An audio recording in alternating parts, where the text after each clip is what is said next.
What's up, Vankers? Hello, Vankers. How is everybody doing? How are you doing? The Japanese GP is in the books. Max Verstappen seals his place as the GOAT of Formula One.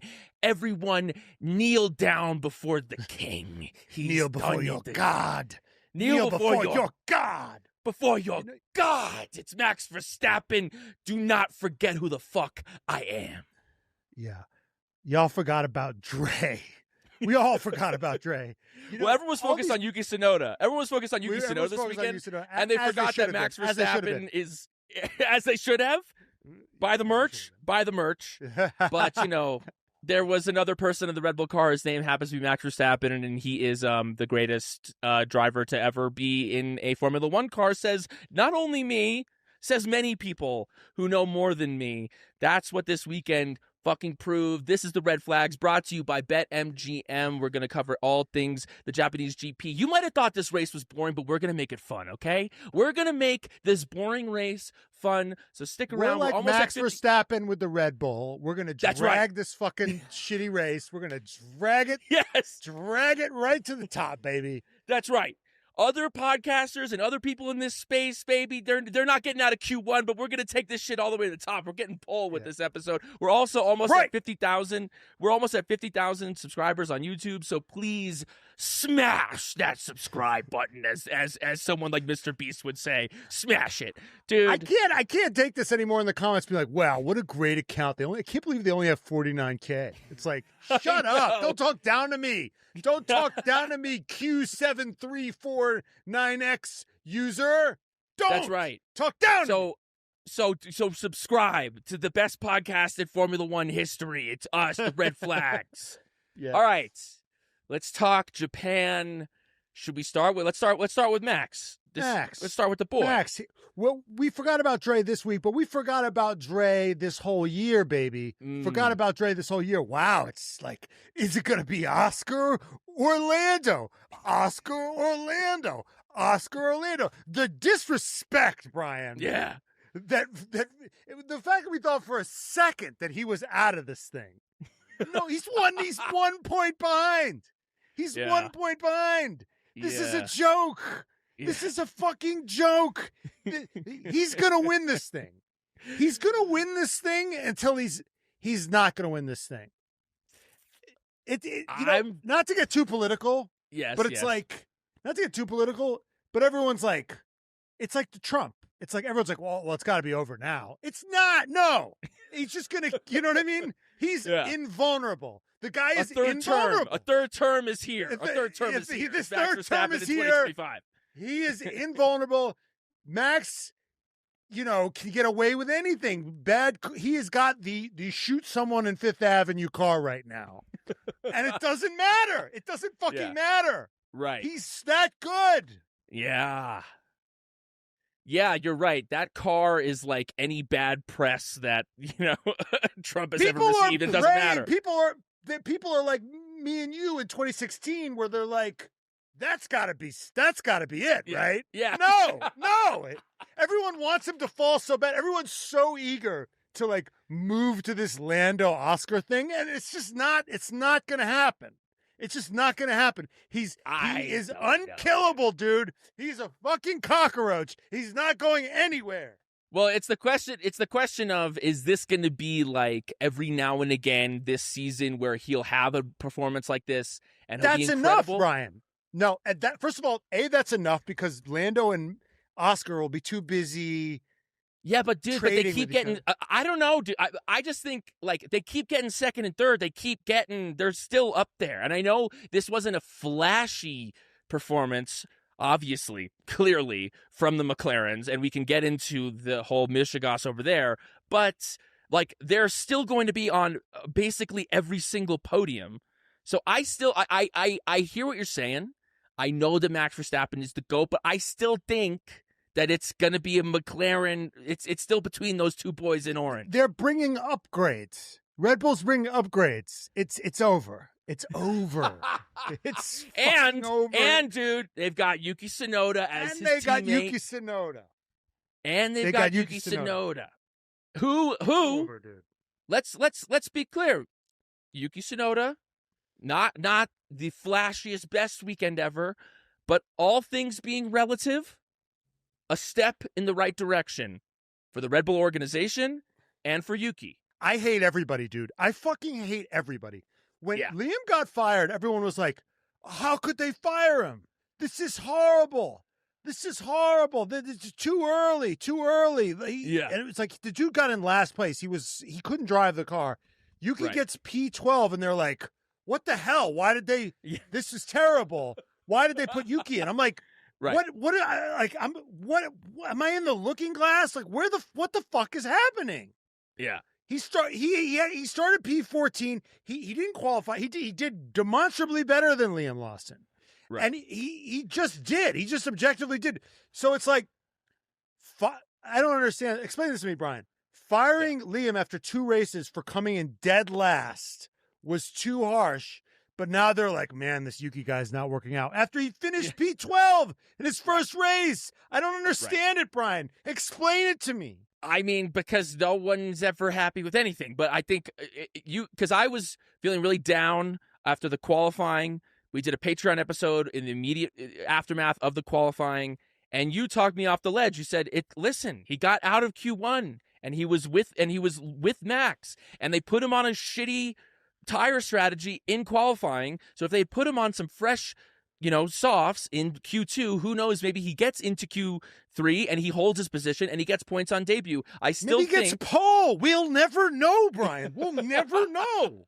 I think it's a very good starting place for Yuki in this car. I think it bodes well for the rest of the season with Yuki Tsunoda in the Red Bull. Here's the other crazy part is people are like, well, what about Isaac Hadjar? Maybe he should go into C. Actually, it's like, are we dealing with goldfish, Brian? Are we dealing with goldfish? Like, Yuki was up there last week too. Like, it's just the car is easier. Yes. I'm not to take anything away from Isaac Hadjar, but it's just people have. This is from the most ADHD guy to ever live. People have no memory, goldfish memory.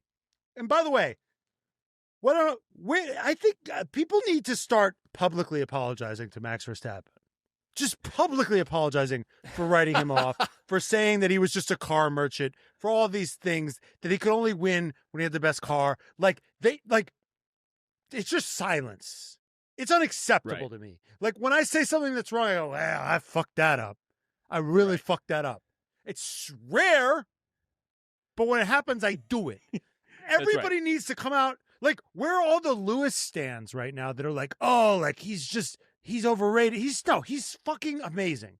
And by the way, guys, Lewis fans out there that love Lewis so much, it's good that Max is great. Would you want him to be beaten by like some mid fuck who can only? It only helps your case that like it helps Senna's case that he was overtaken by Schumacher, because Schumacher went on to be the greatest, right? So I think Lewis Hamilton fans need to like let go a little bit and just acknowledge that this guy he's the new one. He's the new best. Yeah, I mean, this drive, no one came into that weekend with Max Verstappen getting pole and winning that race in the fashion in the way that he did. I mean, they didn't even show his car at the end of qualifying. They were too busy with George fucking Russell to show Max Verstappen breaking the lap record in Suzuka and getting pole in a car that no one thought was going to be there, but it was in white, dude, and it looked so fucking sick. Too busy following George Russell around. Yep. Also too busy, Ted Gravitz was doing a 9th follow-up on Isaac Hadjar's fucking seatbelt. It's Yuki Tsunoda's debut. Yes. And Max Verstappen sets the lap record in his shitbox. Yeah. And all I'm hearing about is Isaac Hadjar's balls. Yeah. That's right. It was so funny because You know what's so funny is Isaac Hadjar's like, it's a sensitive issue. I don't really want to talk about it. His seatbelt was in an interesting place. And Chris was like, it was his balls. Yeah. They were riding up his balls. Just a real L in coverage of that historic qualifying. Well, and to go to the actual race, I want to say one thing about the actual race, which is that I love the idea of this track. I love this track in theory. It's sexy, the S's, it's got the history, it's got all that. But no one could overtake on this purpose-built, perfect, beautiful, perfect track. And you know where they can't overtake? Las Vegas. You know where they can't overtake? Baku. You know where they can't overtake? Australia. The street tracks, motherfuckers. And I know that all the purists are like, this race was actually thrilling because Max only won by 1.5 seconds. Just admit that you're fucking wrong, guys. Admit that you're wrong. The drivers were saying it was boring. The drivers were saying it was boring. Dude, in the cool-down room, incredible. When they were like, when they play they played the race highlights, and then Piastri's like, "Is that all? That's all there is? That's all the highlights for the race?" And then Lando's like, "Yeah, man, like no one overtook each other. This race fucking sucked. This race was so boring." But I think here's the thing: I think what's interesting is they're like, "Well, the drivers love it. The drivers love it." I was like, I don't give a fuck what they like. It's Who like cares? It's like that position. It's like that certain position that only feels good to one partner, right? Or when you see a play and that they're having a great time on stage, but you're having a bad time as an audience member. Yeah. Nothing is worse than seeing a play that sucks and everyone on stage is having the time of their fucking lives. Because that's not what it should be. The people performing should be suffering on some level because they are giving a product to the people watching it. That's what it is. No, because if you ask them like what their favorite tracks to drive are, right, it's Suzuka. Now, I will say the good thing about Suzuka, which I do like, is that it's driver dependent in qualifying. So you really get to see, like, separate the men from the boys, so to speak. Yeah, that's where that's where Max can make a difference, right? Mm-hmm. It was really interesting to see that because it's so interesting because now that the cars are so close in performance on tracks like these. It's very driver dependent. You could really see which drivers are locked in and which drivers aren't, because in Q1 it was like one driver from one team was knocked out and one driver would make it through. It was like one driver from each team would drop out. Whereas like in the old days when there was massive stratifications between the teams, it was like, yeah, the two Stakes are out, the two Williams are out, and then maybe one, and then an odd one would make it through. But now it's like, because the cars are so close, it's random. It's like, okay, Doohan's out, Gasly's in, Alonso's through, Stroll's out. Behrman's through, Ocon's out. It's like, who can, it's like very random. Albon's through, Sainz is out, right? Well, that just seems to be every week now. That just seems to be every week these days. Vankers, this episode is brought to you by BetMGM. Come see what's new at BetMGM. Score bigger when you win with boost tokens, odd boost tokens, and more. Even if your bet doesn't hit, we've got you covered with no sweat tokens. Sign up with BetMGM today and you'll have access to countless betting options, including new look, same game parlays, teasers, live bets, and so much more. Take advantage of these offerings and be sure to use the bonus code DADDY when signing up to receive up to $1,500 in bonus bets if your first bet loses. This is an exciting season. Oscar Piastri, Lando Norris, who's going to finish? Who's going to win each race? Where's Yuki Tsunoda going to wind up? You can bet on all this with BetMGM, so do it today. Use the bonus code DADDY when signing up, and again, receive up to $1,500 in bonus bets if your first bet loses. See you out there, Vegas. See BetMGM.com for terms. 21 and over. U.S. promotional offers not available in New York, Nevada, Ontario, or Puerto Rico. Gambling problem? Call 1-800-GAMBLER. Available in the U.S. Call 877-8-HOPE-NY or text HOPE-NY for New York. Call 1-800-NEXT-STEP for Arizona. 1-800-327-5050 for Massachusetts. 1-800-BETS-OFF for Indiana. 1-800-981-0023 for Puerto Rico. First bet offer for new customers only. Subject to eligibility requirements. Rewards are non-withdrawable bonus bets that expire in 7 days. In partnership with Kansas Crossing Casino and Hotel. Don't forget, if you haven't signed up for BetMGM yet, use bonus code DADDY and get your $1,500 first bet offer today. Every week that Alex Albon outperforms Carlos Sainz is another week that I'm going to remind everyone that told me that I was a fucking idiot for saying that Sainz might lose to Albon by a little bit. by a little bit. This is like the best moment of my life. Here's Alex Albon on the fucking like dominating and being a little bitch on the radio. I loved it, dude. He might be everyone was day, complaining about it.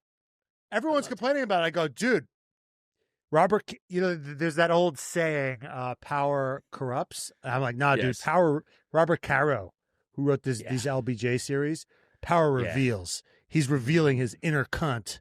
And now that he's like, you sons of bitches, while you guys are making out with fucking Carlos Sainz, I hear about Carlos Sainz all year, Carlos Sainz. Remember Captain Phillips? Uh-huh. I am the captain now. Look at me. Yes. I am the captain. That's what's fucking happening right now. He looked at James Vowles and Carlos Sainz and he said, I am the captain now. I am because the two of them have been canoodling. If I had to hear another story about James Vowles comparing getting Carlos Sainz to sign for Williams to like trying to bag the 10 out of 10 to trying to bag Margot Robbie, it's enough. When you had steak at home with Alex Albon and you went out looking for the fresh new thing, and now the steak's saying, "Hey, bitch, I tell you when to eat and when. I'm the new boss in this fucking hood. I am the prize. I am the prize." No, I love it. It's like nah. He's resentful and he's wrathful, and I love it. And everyone's overreacting. And I go, no. If I had to see James Vowles making out with Carlos Sainz all the time, and now that motherfucker is behind me. The miles behind me, shitting his pants before the national anthem. Just crazy. I want to ask you a question, Brian. What happened there? So he had to shit before shit before the national anthem, and the FIA and he was got like fined $17,000. He got fined €17,000. That is one expensive shit right there. I got to ask you a question, Brian. Who do you think's worse off right now? Who do you think's doing worse right now? Our parents with their retirement plan and the S&P 500, or Carlos Sainz fans? Who do you think's getting hit harder? They're both having bad months. Bad months. I'm happy about. Because Carlos Sainz fans, I don't have anything. Everyone thinks I hate Carlos Sainz. I just hate the fans. We love Carlos. We actually like Carlos Sainz. He's a very good driver. I actually hope that he'll figure it out this year. But we're seeing what we're seeing. I'm loving the struggle. I'm loving the struggle. All their outrage about him getting replaced by Lewis Hamilton. I'm like, he's the greatest driver to ever live. Like, what is wrong with you? And now he's struggling against Albon. Yeah, which I love. And Albon. I just want to read these. I just want to read these quotes of him in the car. All these shifts are so bad, they've been shit at the start and they're shit now. What the fuck have we done with them? You're going to need to be a bit more specific. Honestly, you guys make absolutely no sense. Okay, Alex, like, it's ridiculous. This is later. Behrman is pitted. Then pit before. Trust me. And then they say, trust me, it was worse before. He's like, I don't trust you for shit. I am the fucking captain now. You listen to me, bitch. Yeah. I mean, we know that there was like no undercut to be had in this race, so he was wrong in that respect. But he's throwing his weight around. I'm happy for him. We should. Speaking of undercut, overcut, we should hit the McLaren of it all. Because this race, not a lot of overtaking on track, so maybe you're gonna have to do it off track. It seems the undercut's not working. The only thing that you can maybe hope for is an overcut. And McLaren just is like, we'll just follow whatever Red Bull does. We'll just do whatever Red Bull does, and they don't leave him out. Get him in some clear air. See if Lando can put a good lap or two together and maybe come out ahead of Max, as opposed to pitting him at the exact same time where all you hope for, it's a gamble. You hope that Max has a bad pit stop, Lando has a good one. That's what actually happened. But he's going to have such a bad pit stop. It wasn't ultimately going to happen. But this is another, I don't know, McLaren strategy muff. So what's the idea? They try to do they try to have Lando go long? They try to have Lando do one lap. They try to have that Max maybe comes out in some traffic, that Lando has some clear air, that maybe Lando like puts together a lap or two where he can actually, bridge that gap, have a good pit stop, and come out ahead of Max, as opposed to like you give him no shot to do that if you go in at the exact same time as Red Bull. No. There's no strategy play if you come in at the exact same time as Red Bull. That's that's not a strategy. Yeah, Jacques Villeneuve is like, this is a no strategy. Jacques Villeneuve, he's one of my favorite people to ever live. I've done some research about him. He is one of a kind, gorgeous person. And he was like, what is this? It's like they don't want to win. You know what's my favorite? My favorite thing about Jacques Villeneuve was right at the start of the race, Crofty was like, okay, Jack, world champion driver, winner of the Indy 500, you're a legend. Yeah. So what do you think Lando's thinking at this start? He's like, oh boy, I'm thinking that I suck. I'm thinking that I can't ever get a start right. And he was like, I was actually like thinking about what my strategy is going into. Like Crofty was so obviously asking him to say what Lando would do, but instead he just went right into self-hating. He's like, I would hate myself if I was him. I'd be like, wow, I really suck. I hope I don't fuck this up for the 900th time. It was such the wrong answer in the best way. Jacques Villeneuve is the worst. Jacques Villeneuve is the worst improv partner that you've ever had, because all that guy does is no but. The telltale sign, the number one rule of improv, yes and. What does Jacques Villeneuve do? No and shut the fuck up. That's what Jacques Villeneuve says. I mean, the amount of times during that race where Crofty was like, so Jack, what about this? And he's like, no, not really. Should they switch? You think they should switch Oscar and Lando and give, Oscar a chance? No. I mean, Lando's not real. That's not real. They're not going to do that. No. But it might make it more interesting, and then they could go for the win. Yeah, but they're not going to do that. So why? Yeah, no, just no. That's all he does. It's interesting because he's just honest. I think a less honest broadcaster would be like, I think they might do it. Because what Crofty's trying to do is keep people from changing the channel. Right. Because when Jacques Villeneuve says that, it's like, well, then why am I watching this? There's literally nothing. It's like, no, they're going to hold stations to the end. You might as well just flip the channel. I mean, Max has got this in the fucking bag. Yeah. Crofty said a lot of people are saying that they should have switched. Yeah. And I'm the biggest Delulu. I wouldn't say I'm king of Oscar Piastri Island, but I'm a governor of one of the provinces. Yeah, you're an early settler. I'm an early settler of Oscar Piastri Island.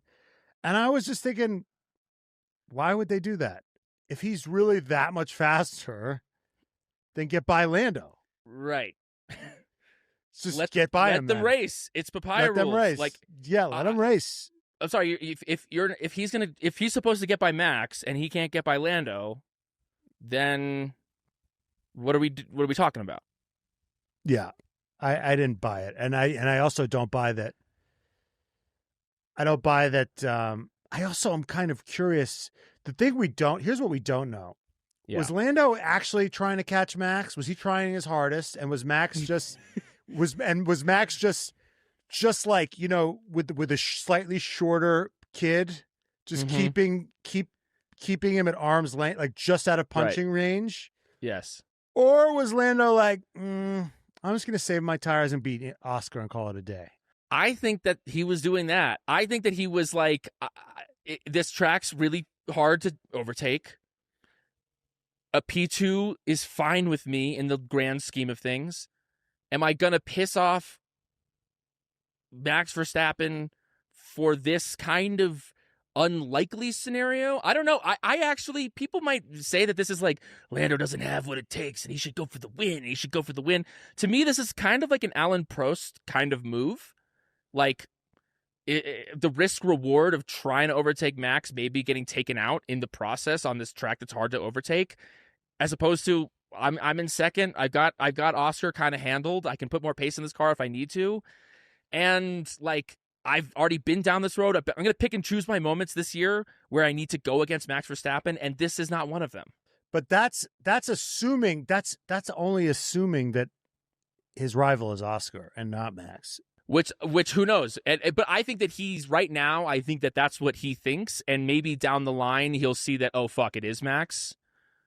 But I guess me currently, I still think that his the main rivalry for this championship this year is Oscar and Lando. Now, I might be totally wrong, but I still think that that's true. The reason that I think he might have been pushing and he couldn't catch him was because he was always so suspiciously out of DRS range. Yes. Because if he really didn't care about catching Max, right, he would have been farther back. But he was literally, if you look, you're like, damn, Max is keeping him. He is literally always 1.1 seconds behind. It was crazy. He was always scared. So I was like, I think he was trying to catch him, and Max was. There's this story about Milton Berle, who was like this comedian that had this famously large penis. He was just like famous for having a large penis, and someone in the locker room challenged him to size off, to drop trow. Yeah. And the guy exposed himself to Milton Berle, and his friend turned to Milt and said, "Pull out just enough to beat him, no more." Right. I think that's what Max was doing. I think Max was just pulling out just enough to beat him. Oh, interesting. So you think that this Red Bull actually had more pace than Max even showed? In clear air, yeah, absolutely. Right. Oh, interesting. In clear air, he could have just sailed off, but he was always keeping Lando 1.1. I'm going to beat Lando 1.1. That was just such a suspicious number to me. He was never 2 seconds ahead. He was never 1.5 seconds ahead. He was always like 1.2, 1.1, which was just like, it was the least amount he could be ahead while keeping him in DRS range. It seems such like a deliberate number. Interesting. Hey, what? Let us know in the comments what you think was the situation there with Lando and Max. Curious what Vanka Nation thinks about that. Did Max have more pace in the car? Was Lando really not trying to overtake? Was Lando letting Max through and just kind of taking his second place? And is that good or bad? I'm curious what everyone thinks. But we got to talk. This race was a snoozer in almost every way, except for the one moment of the race that was thrilling, the pit stop, which they missed. They missed half of it. They missed fucking half of it. Broadcast team? Yeah. They cut back to it, and all we see is grass exploding. Right. Yeah. And Lando's like, he pushed me off, and we're like, oh, I can't. We're like, can't wait to see the replay where Max commits a fucking murder. Yes, because we've seen Max murder Lando, like actually commit just egregious crimes against him. I was like licking my lips. I'm like, what foul shit did Max see? Yeah, let's see what about horrible thing. Let's see the CCTV. Yeah, what the fuck happened? And they play it. I'm like, that is the least offense. He did nothing wrong, dude. That was like a World Cup dive. That was a football, the one with the foot. That was a soccer dive. That was an NBA. Oh, come on, ref. Call the foul. He was nowhere. It was so funny. It was so, and then they were both kind of tattling on each other because then Max just said he drove himself off. Well, he goes, he drove himself off. Then he goes, yeah, but he turned off his pit limiter. No way, that's legal. Absolutely no way. So they were just like, but he he drove himself off like Max's Tyler Durden, and this whole thing was just like in Lando's head. Whoa, they are a little bit. Max is Tyler Durden. Yeah. Lando is Edward Norton. He's fucking neurotic. He overthinks things. He probably can't sleep. And Max is Brad Pitt, who just fucking does exactly what he wants to do at any given moment. He's Tyler Durden. What if Max is just a figment of all of our imaginations? Whoa. Yeah, dude. And I mean, the Verstappen, he started a little bit of a cult. He started a bit of a cult there. I could absolutely see Max Verstappen in a parking lot with Lando Norris saying, "Punch me in the face as hard as you can." And I was like, really? And he goes, yes. Come on. And he starts like slapping Lando in the face. Come on. punch me in the face. Yes. And then he like does it, and he's like, woo! Yeah. Yeah, dude. No, he's the Tyler Durden to Lando's Ed Norton. To Lando's just guy. There's no name for that character. That character doesn't have a name. Oh wow. Yeah, no, but that was of a race that was ultimately, I was like half falling asleep. It's on late. And I'm like, God, this is so boring. And then like that moment happens, and I was Kelly so Piquet is rock actually hard. dating Lando and is just getting pissed off at him. Yeah. It's like, what do you keep referring to this guy Max? What the hell are you talking about? Yeah, who is Max Verstappen? I've never even heard of that. Why do you? Yeah, exactly. Vegas, I have to tell you about this game-changing product that I use on a night out with drinks. It's called pre-alcohol. Let's face it, after a night with drinks, I don't bounce back like I used to when I was in my 20s. I am in my 30s now, and I need a little bit of extra help. And let me tell you, there is a surefire way to wake up feeling fresh after drinks with friends. It's called pre-alcohol Z-Biotics. Pre-alcohol probiotic drink is the world's first genetically engineered probiotic. It was invented by PhD scientists to tackle rough mornings after drinking. Here's how it works. When you drink, alcohol gets converted into toxic byproduct in the gut. It's this buildup of byproduct, not dehydration, that's to blame for your rough night after drinking. Pre-alcohol produces an enzyme to break this byproduct down. Just remember to make pre-alcohol your first drink of the night. Drink responsibly and you'll feel your best tomorrow. I've used this product before and I will use it again because it actually works. If you're suffering from going out and feeling like crap the next morning, you need Z-Biotics. So go to zbiotics/redflags to learn more and get 15% off your first order when you use red flags at checkout. Z-Biotics is backed by 100% money back guarantee. So if you're unsatisfied for any reason, they'll refund you your money. No questions asked. Remember to head to zbiotics.com/redflags and use code redflags at checkout for 15% off. Vankas, when I started this podcast, I thought I was going to have to do it all on my own. Now, luckily I had Matt and Jenny, but we needed a little bit more help, and that's where Shopify came into play. Shopify is the commerce platform behind millions of businesses around the world and 10% of all e-commerce in the United States, from household names like Mattel and Gymshark to brands just getting started. Not like us anymore because we're established. We love Shopify here at the Red Flags. Our merch store, which sells our perfect merch, including this perfect t-shirt we should buy right now, at theredflagspod.com. Guess what? That website and that store is run through Shopify, and you can turn your business idea into cha-ching with Shopify on your side. Sign up for your $1 per month trial and start selling today at shopify.com/redflags.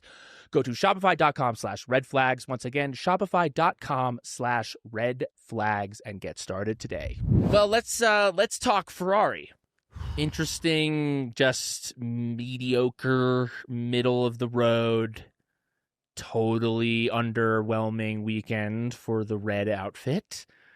I mean, there was the three guys in front, Max and the McLaren boys, and then I think, 13, 15 seconds behind is Charles Leclerc, so like kind of on in another orbit. And then even further behind. Where did Charles finish? And where did he finished fourth? And right, he finished qualified. like 16 seconds behind Max. And where did Louis finish? And Lewis finished in seventh, 29 seconds behind Max. So he finished 13 seconds behind Leclerc. So he got past Hadjar eventually. He did get past Hadjar eventually. He finished behind the two Mercedes boys. So Kimi. The guy who took his seat in Kimi Antonelli outperformed Lewis Hamilton, and there was that kind of the quotes of him being like, "Where am I slow, man? Come on, where am I slow?" And then they were like, it was they actually just basically shocking. named every turn. I was like, "Damn, that's savage." They were like 8, 9, 14, 15, and 2, and he was like, "Yeah, but how much, man? Come on, how much? How much am I slow by?" It's interesting that they're in this such precision sport, yeah, and the directions that they get about their driving seem so imprecise. Yeah, like, you're slow in these turns. Well, how the fuck am I slow? Right. You know, like Tiger Woods changed his swing 4 times. Right. Now, did the guy? I know we talked to Gunther, and Gunther's saying, "Well, I'm not going to tell him how to drive the car. What the fuck do I? What the fuck did?" what the fuck do these guys know? How do these guys know better than Lewis, right? It's like, obviously the guy teaching Tiger Woods how to swing a club isn't better than Tiger Woods. Do you think that Roger Federer didn't have a coach? Right. Novak Djokovic has a coach. Serena Williams has a coach. Do you think they're better than? Do you think Serena Williams' coach is better than Serena Williams? No. But that's the interesting thing about Tiger Woods is that he actually like changed his swing. I think 4 times, and there was growing pains. But I think he needed to do it because it was taking a toll on his knees and his back, and he just had to, just like the young man swing that he had was just like not sustainable past a certain age. And I think I'm just wondering why these guys don't think about, we never, there's no narrative about changing their quote unquote swing. Right. The style. It's just like, well, this is how I drive the car and I need to, and he goes down these setup. He's always talking about these, the setup, this car. Right. And then there's always something with him. He's always taking the car apart. He's putting it back together. I don't have the exact quote in front of me, but he was saying something like, "Oh yeah, my car's different than Charles." It was the same thing back at Mercedes. It's just He's just the excuses, always with the excuses. Yeah, and I'm wondering if he just needs some guy to come in and or girl and just fucking just because it's a new era of car. And yeah, I mean, I think he's never gotten along with this era of car. He's never liked it. I think that on some level, next year they're going back to the smaller cars where he was, when he came into F1, there was cars that were more similar to that size. I'd be curious to see how he meshes with that. Now it's interesting because it's like he had that flash in the sprint, and honestly, in qualifying, he's been closer to Charles in certain ways, but it is telling, it's like as the season progresses that, Lewis is having that trouble. Those growing pains are there. But closest would know. So he was 4 places off of Charles in qualifying. And I guess the thing is he's got this driving style. He's got this way of driving, and then he's going down these setup routes that are trying to get the car to fucking work for him. Yeah. And at what point is it like, well, if I'm the greatest driver to ever live, I need to change the way I drive to fit the car. Well, what I liked about him asking, where am I slow? People were kind of like shitting on that. I liked, bad. I think it's great because what that shows to me is that he's like, I'm trying to learn this new shit, so help me out. I'm trying to change my swing. I'm trying to adjust my driving style in order to make this car go as fast as it can.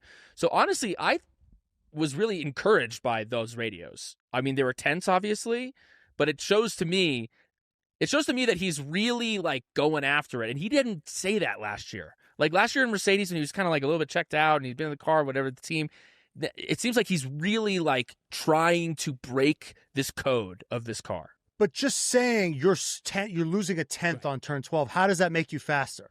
It's like maybe brake a little earlier, maybe turn a little wider, maybe turn in a little earlier, more steering lock. I don't fucking know what the instruction is. Right. But I know when I played baseball, like you can break down your fucking swing into a million different components. And it's the same thing with golf, right? And if Tiger Woods can change his swing 4 fucking times, I'm pretty sure Lewis can change the way he drives. Right. I don't know. I'm just not encouraged by the type of feedback he was getting. Right. It seems so surface level. Yeah. But what's funny is then they give a very specific instruction to Charles Leclerc. Turn to brake mode 1 at turn 1. He goes, I am not doing that for a good reason. Shut the fuck up. And then he's on his way. Brian, if I was directing you in a movie and I just said, okay, more emotional this time. Which fucking emotion, right? Yeah, but they were giving him an specific instruction. We were talking about them giving general instructions to Lewis. You're slow here. Yes. And they're giving Charles, this moment. I was talking more about Lewis. No. That's yeah. No. You're totally correct about Lewis. I just think it's funny the dichotomy of like the juxtaposition of they actually give Charles a specific instruction, and he's like, even your specific instructions fucking suck. So it's like, I have a question, Brian. Yeah. I know we love the sassy radios. I know when, Albon shits down the neck of his team, you and I are so happy. Yeah. And we're happy for a certain reason. We're happy because he was kind of the bridesmaid a little bit in this marriage. Yes. This overlooked bridesmaid in this marriage between Williams and Carlos Sainz, and now he's the bride. But these sassy comments that Charles, it's like, dude, do you even respect the lack of respect? If I'm Fred Vasseur, it's like to be quite honest, to be like 100% transparent, like there have been moments where like I've disrespected you, or you've disrespected me in the podcast, and it's like we cut that. Like we don't want that out in the world. That there's discord and disrespect. Now I get it. They don't have a Jenny. Yeah. Right? They don't have a Jenny that can cut it. But I'm just wondering, at what point does Fred come? He goes, "Hey, look, can you do your best not to be a sassy little bitch in the car?" Because right now it's happening every race. It's happening every race. Every race, Charles's engineer gives him an instruction, and Charles says, "How about no?" Dr. Evil style. It does. It happens every race. He relishes it. He's like, it feels like he really doesn't respect. He doesn't respect what they have to say. That's what it feels like. And he's like, I'm putting the team on my back, and you guys are giving me shitty instructions, and I'm going to tell you to fuck off. Shut up. Which is bad. But it's a question of, do you just play nice for the cameras, or if Charles is genuinely unhappy with the person behind the intercom, does something need to happen? They've already given him a new person. This is the second guy. At what point is it, maybe it's me? No, I don't think it's I think him. when you're dealing with Ferrari, it's not you. I trust Charles Leclerc's instincts more than I trust the system over there. I think he's been a company man for too long. Yes. I think it was a company. I remember they screwed him over. I think it was in Monaco or Baku. They screwed him over in one of these races. Do you remember when Mattia Binotto like wagged a finger at him? Yes. And it was like he was very kind of stifled, and now his tits are out, and he's and all of that. All that passive aggressive. Yeah. It's just now he's just unleashing it all the time.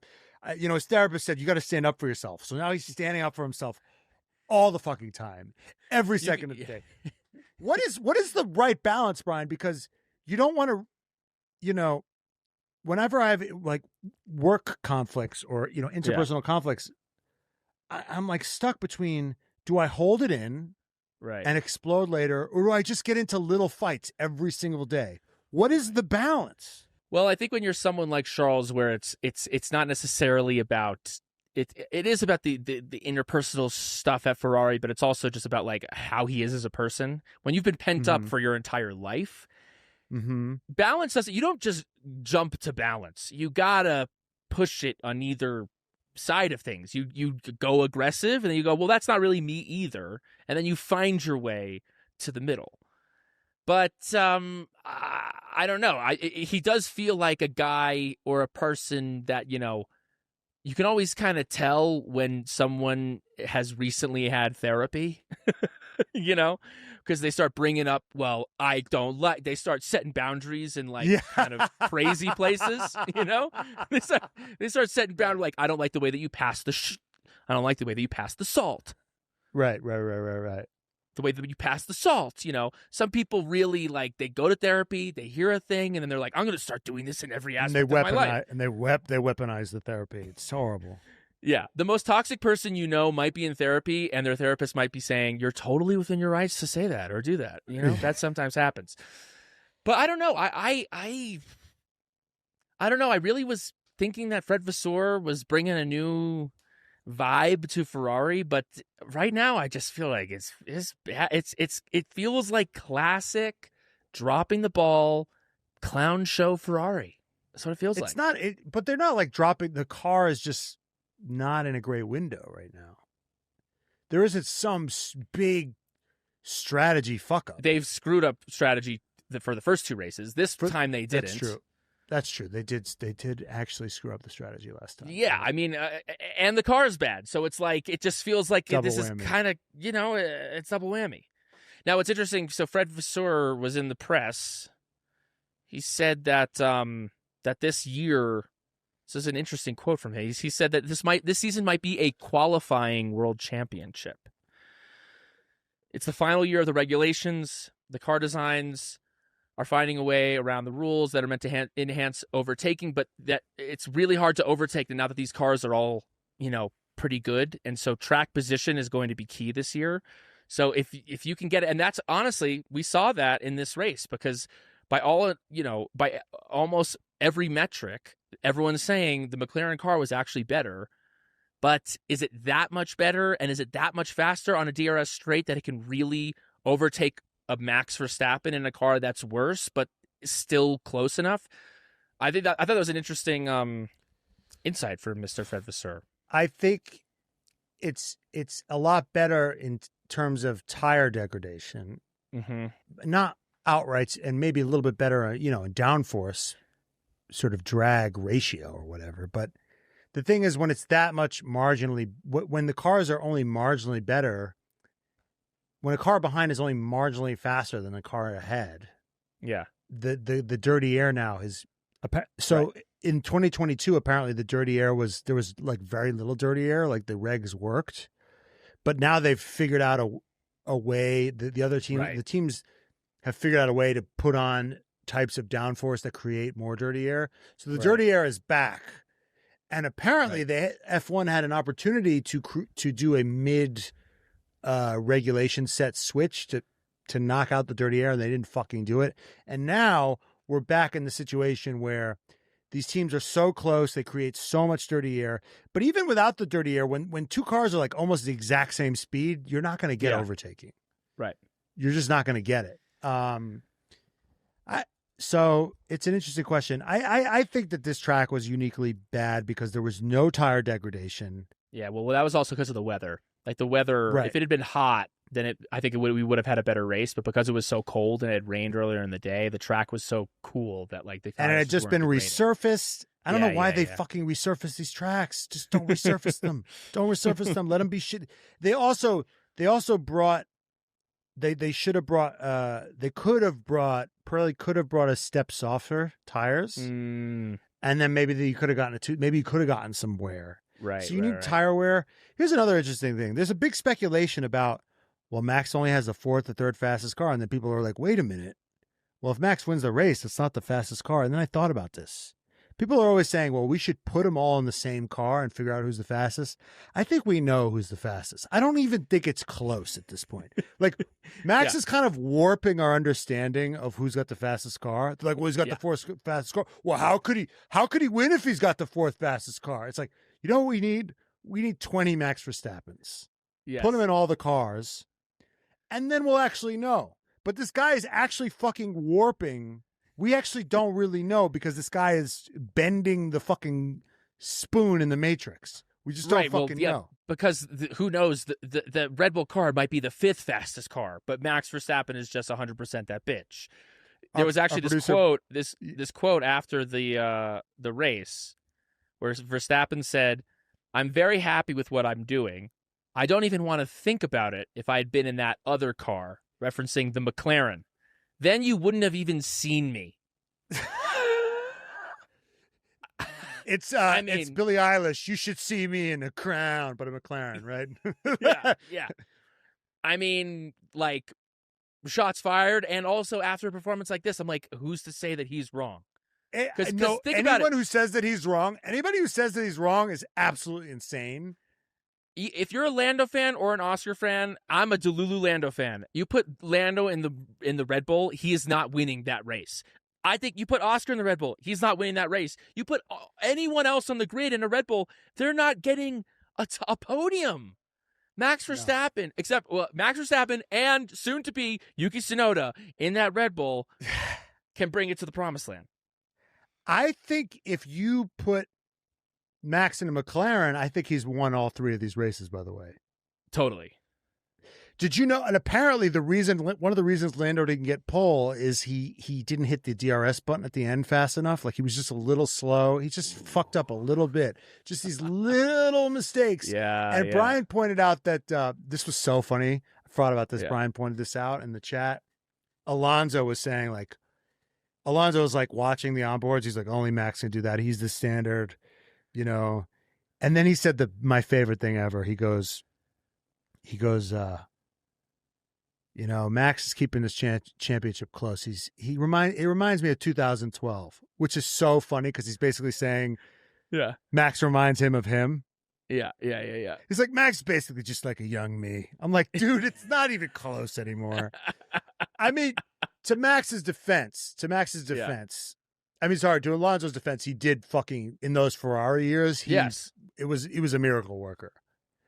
That's really what solidified, honestly, Alonso's reputation, because obviously he had the great years in Renault, but he took that shit box of a Ferrari and almost won multiple championships. Twice. And maybe he lost by like 1 or 2 points. Yeah. And it'll be interesting to see what happens this year, because I think Max is in that same position. And it's the question of like, can Max do what Alonso was unable to do and take a car that was never supposed to even be close to the fight and actually win the championship? That will be what this year is to Max. Well, by the way, I think last year he did it. I think he already did it last year, honestly. He did it kind of, but he still had the dominant first half of the season. Like he finished off the year in that way, but this will be an entire season of that. When did the Red Bull stop being good? 7, 8 He won races 7 in? of the first 8. He won the 7 of the first 10 races. So that gave McLaren 2/3 of the season with the fastest car. I understand, but what I'm saying is that he built out a huge lead, and then at the end, like, reminded everyone who the fuck he was. This year is an even bigger challenge, where he's starting the entire year behind the 8 ball. He's starting where he ended last season. At the start of this season, right now he's 1 point off the championship. It's that much more impressive. McLaren starting where he was a little bit last year. They're not quite as good, and they're not capitalizing. And who knows if Red Bull brings these upgrades, and they bring them just a little. They don't even have to be like McLaren level upgrades last year. If they make the car 15% better, let's say, right, they're fucked. McLaren's fucked. Well, and it also has implications for where Max, there was the speculation about Max maybe leaving. Obviously, we were beating that drum the last couple of weeks. But what Marco has said in the press is that basically that there's a performance clause that where Max is able to leave. And basically, if Max is shit, if Max is in a bad position, we don't know what that position is. Maybe it's if he's 5th in the championship, if he's 6th in the championship, maybe if he's 4th in the championship, then he's allowed to leave. But right now, he's just that good that he's too good. He's too good that he's going to have to stay at Red Bull. He's that good. That is so fucked up. Yeah. Because it's not the car. It's Max. Vankas, I want you to close your eyes and imagine what you'll look like 6 months from now. How's your hair looking? The same? Now picture how your hair would look if you started using Hims. If you are picturing your hair as the same as you were before, you'd be wrong. How about something thicker and fuller? Then you'd be correct. What about 3 to 6 months from now? You could pick up a new hobby and get not that good at it, or you could get Hims and start having thicker and fuller hair. Men, if you're starting to notice your hair thinning and you look in the mirror, you are not alone. Life gets much busier, and it can feel like there's not enough time in the day to do something about it. So try Hims Hair Loss Solutions. You can avoid jumping through a bunch of frustrating hoops and get access to treatment without ever leaving your home. Hims provides you with convenient access to a range of hair loss treatments that work, all from the comfort of your couch. Hims makes treating your hair loss simple with doctor-treated options and clinically proven ingredients, including finasteride and minoxidil that can regrow your hair in as little as 3 to 6 months. Choose from a personalized, chewable oral spray or serum treatments to find out what works best for you. Start your free online visit at hims.com/redflags. That's HIMS.com/redflags for your personal hair loss treatment options. Once again, hims.com/redflags. Results may vary based on studies of topical, oral, minoxidil, and finasteride. Prescription products required. An online consultation with a healthcare provider who will determine if a prescription is appropriate. Restrictions apply. See website for full details and important safety information. Speaking of Red Bull, there was also, some discussion, some rumors that were flying around. Marco said it in an interview that the reason that Yuki Tsunoda was not promoted to Red Bull earlier was because Adrian Newey hated him because of the Silverstone GP in 2022 when he and Pierre Gasly got into an incident and the piece of debris damaged Max's car and it ruined his chances of winning that race. This was from Helmut Marko, and that Adrian Newey hated Yuki Tsunoda from that point forward, so there was no way that Yuki Tsunoda was ever going to be in the car. That makes sense because Adrian Newey was in charge of the drivers. That was his review. Makes a lot of sense. Yeah. And then also Adrian Newey way to take responsibility, Helmut. And then also Adrian Newey's wife was on Twitter being like, "This is ridiculous. He was on gardening leave when this decision was made." I love it. Yeah, they're just like, "Oh, I don't know, new phone, who this?" We wanted to promote Yuki. We always loved Yuki. We've always loved Yuki. Always loved him. Think about when he's at P12 this race. Think about when Yuki starts putting in some like performances maybe later this season. Fucking A. All right, should we get to our award ceremony? Sure. Let's do hottest moment of the day. I mean, isn't it probably the grass? It's got to be. Yeah. All that there is. Yeah, what was up with the grass? That was crazy. Oh, I just meant the grass being cut, but and then catching on fire constantly. Oh my God. I mean, I got to get back on my grass hill. Do they not have sprinklers in Japan? What the fuck is going on? You're talking about Lando? Yes, but on the grass? Yeah, but the grass being on fire. That was crazy. That was crazy. It's like, what is this, Los Angeles? Where am I? Like, it was just like, thank God that the race, honestly, it would have been so much better if this race was dry because we would have had like red flags constantly because the grass was catching on fire. That would have been amazing. Would have made this race actually interesting. Here's a thought. You run an athletic facility. It's a sports facility. Make sure the fucking grass is green. Right. Put some fucking sprinklers. Put some fucking sprinklers in there. It's crazy. Daddy Muhammad texted me that it's winter and that I shouldn't expect the grass to be green. And I'm like, I want what I want. I want the grass to be green and for it to look good. Or there's no grass and you put gravel.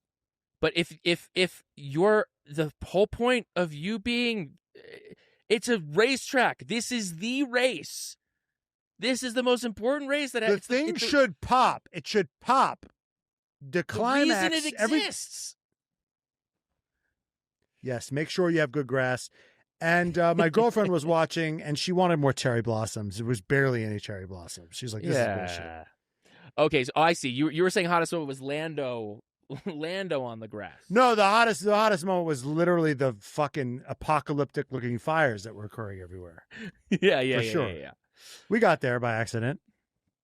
Perfect. Daddy of the day. I mean, it's got to be Max Verstappen. Yuki Tsunoda's dad. Well, yeah, it's twofold. It's Max Verstappen in just like he put every single person in F1 on his lap and said, "I am your daddy. Now shut the fuck up." Yeah, he sunned everybody. That's for sure. Yeah, he sunned the entire paddock. But yeah, Yuki Tsunoda's dad just looking fly as hell. Looking fly as hell, watching the times on F1 TV. he's just honestly, Ollie Behrman's dad was showing out. I mean, Ollie Behrman's doing well. I can't believe I went against my primal instincts and picked Ocon against him. It's fucking moron. Yeah, Behrman's impressive. He's shredding my nemesis. Yeah, this is a bad look for Esteban Ocon. I guess there can only be like one this lanky fuck in the I guess George Russell's pretty lanky. He's quietly just been doing pretty goddamn well, George Russell. He's quietly doing well, but then this race, everyone was talking about was Kimi Antonelli. Kimi Antonelli was I didn't care. I feel the exact same way. He's the youngest person to ever get a fastest lap and lead a. I'm like, wake me up when he wins.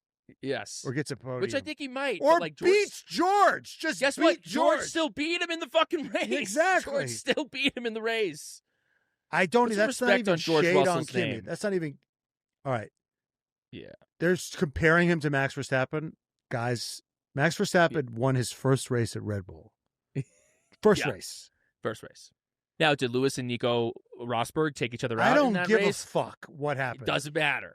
It doesn't. My feelings don't care about your facts. He won an even more difficult era. Yeah, first race. Just leading a race because you're going on some weird strategy is not. But he kept the mediums going for a long time, dude.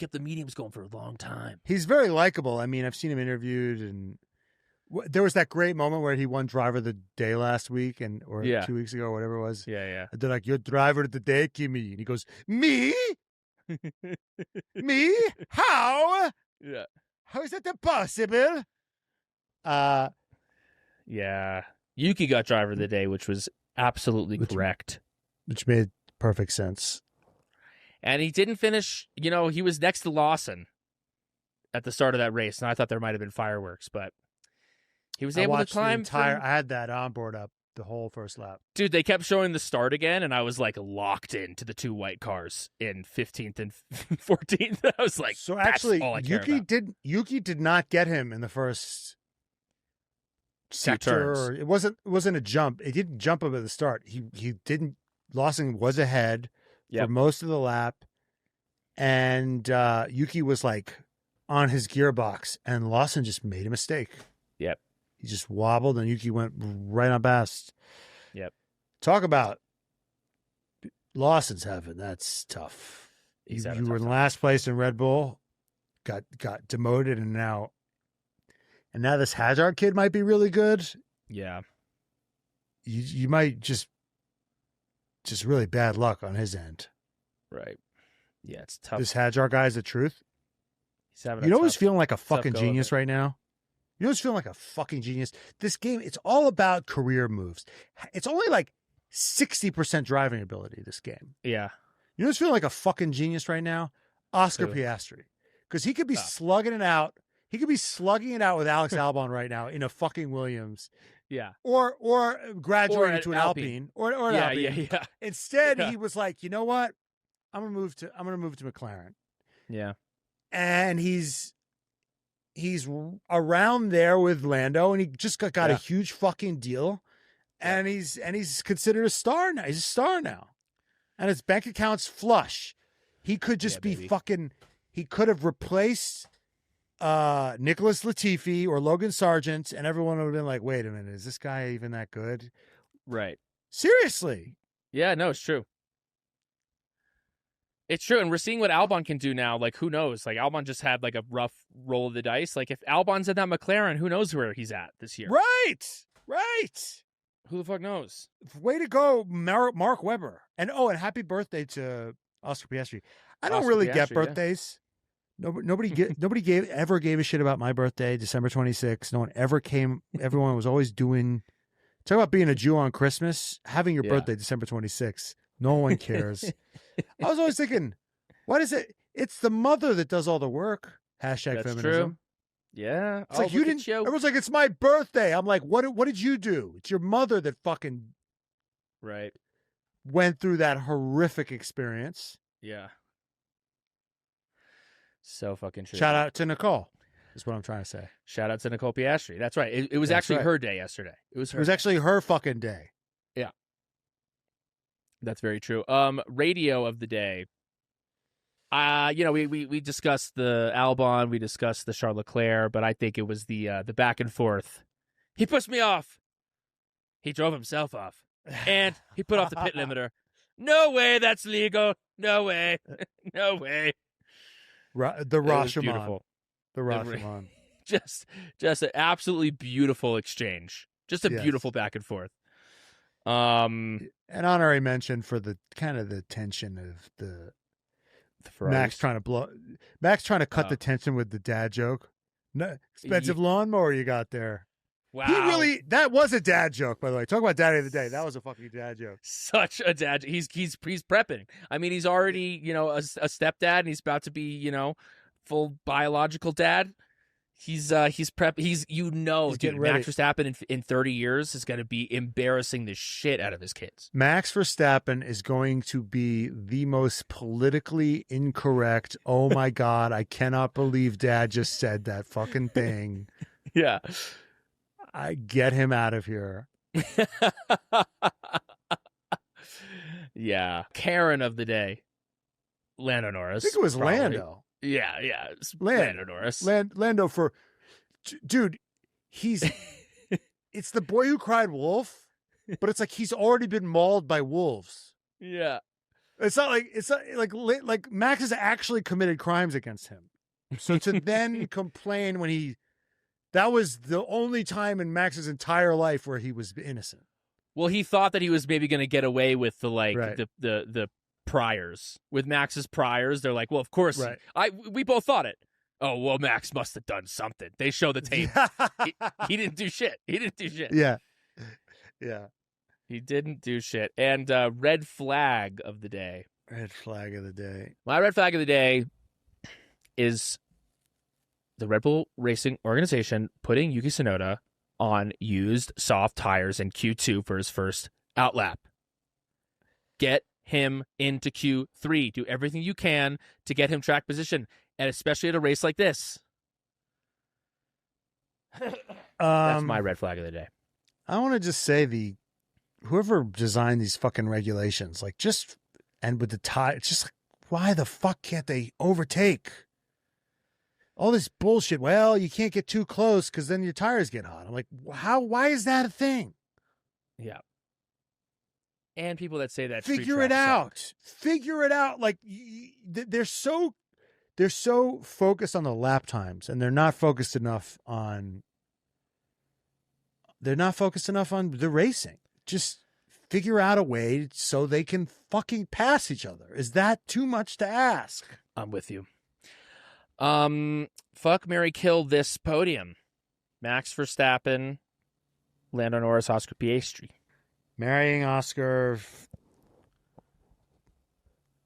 Honestly, I'm trying to think about whether I want to kill Max. Does Max make this championship less interesting or more interesting? Because it's I think more interesting. Yeah, definitely. If he can be with them, and it can be through goes Verstappen of the champion. Yeah. If this championship could be through goes Verstappen, that would be thrilling. The problem is he's just won so many times. It's like people would almost want a more boring championship just to see somebody else win. Right. Sure. That's the question. But if he can win with this car, I mean, then you're really in greatest of all time. Like I think he's already there. I think last year, and say what you want, I think last year in 2021 put him there. Yeah, I think the only knock against him is that he's got to do like all the other guys, Lewis and Michael Schumacher, they did it at two different teams. Right. That's what he's got. He's got to move to another team and do it with another team. Right. But he's done it across two different eras now. But if he can win this season, I think that it's, Schumacher and Hamilton never won championships when they had a car that was this down. I would say like I feel like the 2000 year, it was not the McLaren, the Ferrari, the McLaren, wasn't that great. They were what, behind the McLaren? Because I remember 99 with the Eddie Irvine. I can't remember. There was like a few years. So I remember a few years in the beginning. I don't have it in front of me, but a few years in the beginning of the Ferrari years, it was close. And a few years at the end, it was really fucking close. Like, I want to say like 2004. It was like fucking like it took everything. But there's close, and there's this car sucks, and this guy is just finding a way to win. Yeah, I don't think we've ever seen something like this. No, that might be what we're looking at. No, I think Schumacher won occasionally in the second best car, but I don't think he ever won in like the fourth best car. No, yes. No. That's what maybe we're dealing with here. Yeah.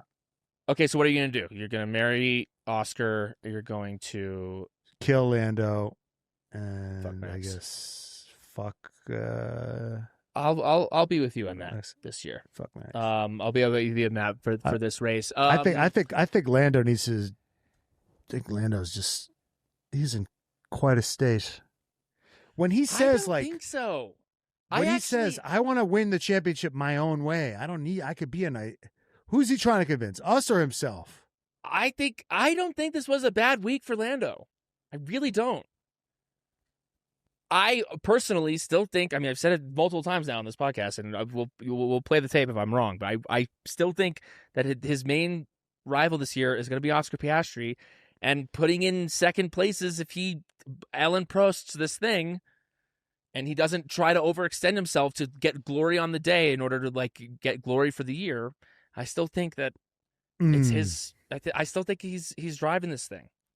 See, that's the interesting thing about this race. I think this race is, while it was boring in general, I think it was a wake up call for us, for the narrative.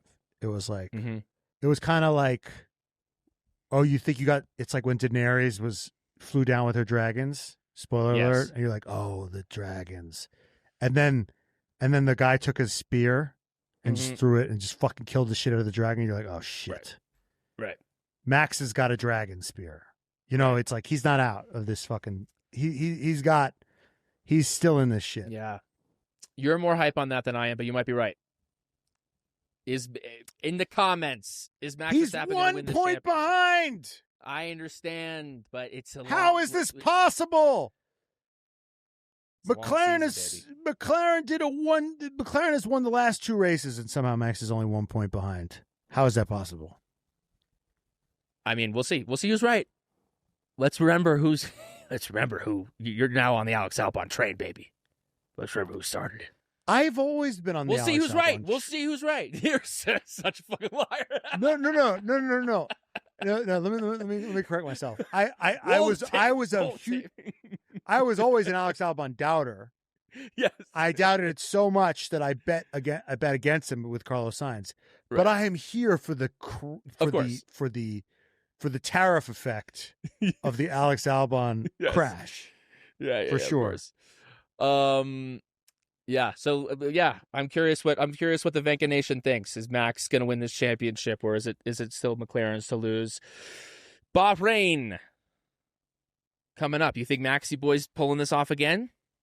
What's happening? I think Lando's going to win that one, but we gotta look and see when those upgrades are coming. I bet you when those upgrades come, it's gonna get fucking a little squirrely. It's gonna get hairy. Okay, you think Lando wins in Bahrain? Where do you think Max finishes? Think he's on the podium? Yeah. I think that Oscar Piastri wins in Bahrain.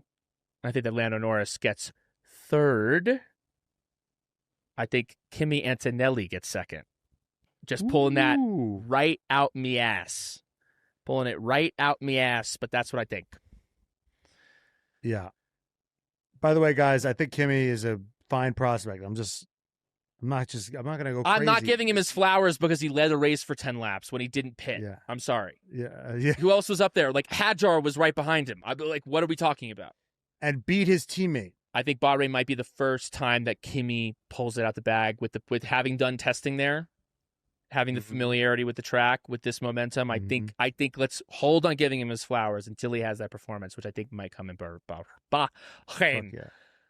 All right, Venkas, that just about does it. We got to thank our daddies of the pod before we go, of course, because we could not do this if it was not for our daddies. We got to thank Kayla, Robin, Jordan Texera, Jay Lingle, Spencer Grieve, Javier Mera, Sheila Valeri, Chandler, Ali Santana, Carla Juarlo, Kimberly Whalen, Alonso by my face 69, Donya Denad, Deadbeat Daddy Muhammad, Jimmy, Kimmy sponsored by Mommy of the Pod, Hollister 584, Delusional Sainz Fan, formerly known as Live Lot. Wow, Live Lot is coming in hot as a delusional Sainz fan. Wow. You know what? Hey, if you're a Sainz fan, you want to tell us that he's going to win the championship, you could become a daddy of the pod and make us say it every single day, every single week.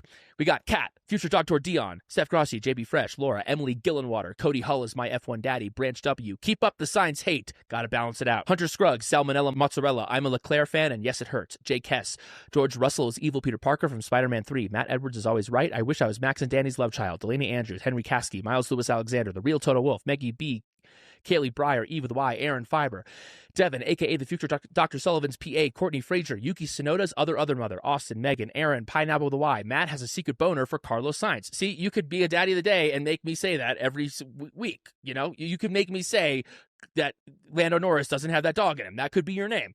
Unfortunately, it's Gary.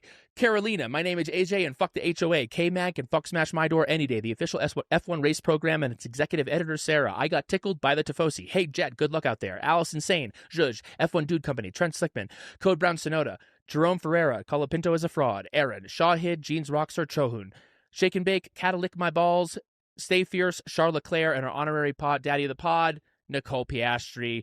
Happy birthday, Nicole. If you want to become a daddy of the pod, go to patreon.com/trfpod and become our benefactor today. All right, Vankas, we will see you on Wednesday for Vanka Hours, and we will see you next week for another episode of Red Flags.